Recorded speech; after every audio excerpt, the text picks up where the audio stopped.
Um, Alam niyo naman na isa ako sa mga supporter ni Inday.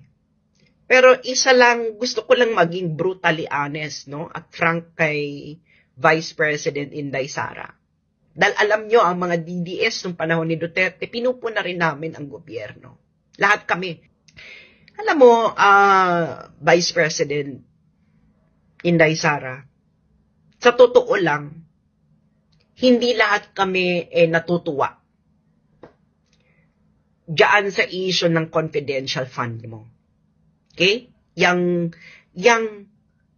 tinanggap ng Office of the Vice President mula sa Office of the President.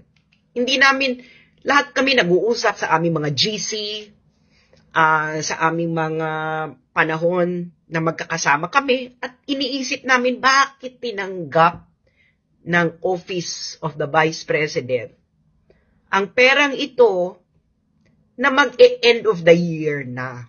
Hindi namin ito maintindihan, Madam Vice President.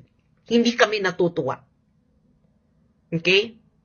Siguro ay dapat magpaliwanag ka bakit ito tinanggap ng Office of the Vice President mula sa Office of the President na mag-end of the year na. So, yun lang, Madam Vice President. Gusto ko lang sabihin, no? We are your supporter, at ang totoong supporter ay hindi hinahayaang mapunta sa kaparakarakan ang kanyang sinusuportahan.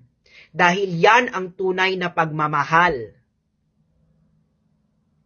Katulad ng mga pagmamahal ng mga magulang natin, na tayo nung lumalaki, ay pinapagalitan tayo at itinutuwid, sinusuway, kung tayo ay nalilihis ng landas. Ganyan din kaming mga nagmamahal sa iyo, Vice President Sara Duterte. Hindi namin maintindihan itong nangyayari. Marami sa amin. At marami ang gusto magsalita, wala lang lakas ng loob, no? Siyempre, kung magsasalita sila ng ganyan, laban sa isang Duterte, yung mga DDS naman na sobrang panatiko ang lulusob sa kanila, pero wala akong pakialam. So gusto ko lang sabihin yan sa'yo, Madam Vice President, mahal ka namin at ayaw ka naming malis ng landas. Dahil inilukluk ka namin, no? Ng majority ng Pilipino, dahil naniniwala kami sa sinimulan ng tatay mo. Hindi kumpleto yung nagawa ng tatay mo. Okay? Maraming mali. Maraming tama. Marami ring mali. Pero nananalig kami na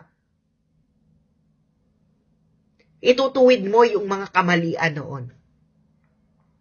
Yan ang basing ng aming pagmamahal sa iyo. Okay? Wala na kaming pakialam sa mga Marcos at Romualdez. Alam namin, no? Nahalang ang mga kaluluwa ng mga yan. Okay? Pero syempre, katulad ng iba, naniniwala kami sa redemption. Pero hindi na redemption ang nangyayari. No? Hindi ito ang bagong Pilipinas na aming kinakanta nung eleksyon. Ito ay lumang Pilipinas. At sana, Vice President Inday Sara Duterte, bago ka pa mahulog at tuluyang lumunog sa kumunoy ng lumang sistema, ay tumindog ka para sa tama.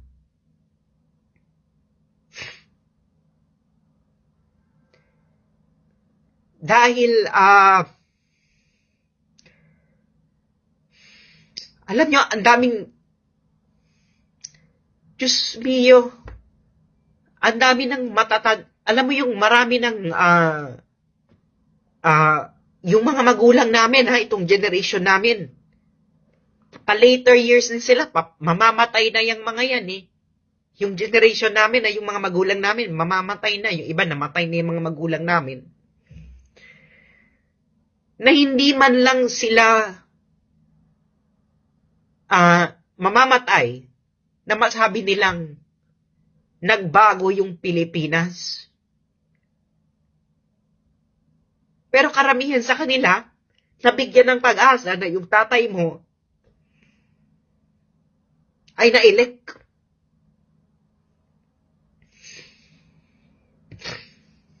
May mga ginawa siyang maganda, pero hindi kumpleto. May mga mali din. Diba?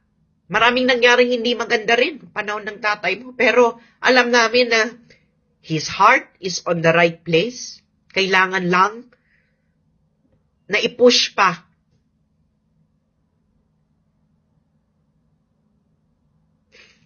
So, kung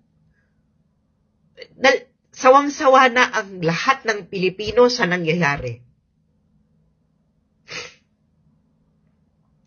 Kung hindi ka titindog sa tama at sa tama lamang,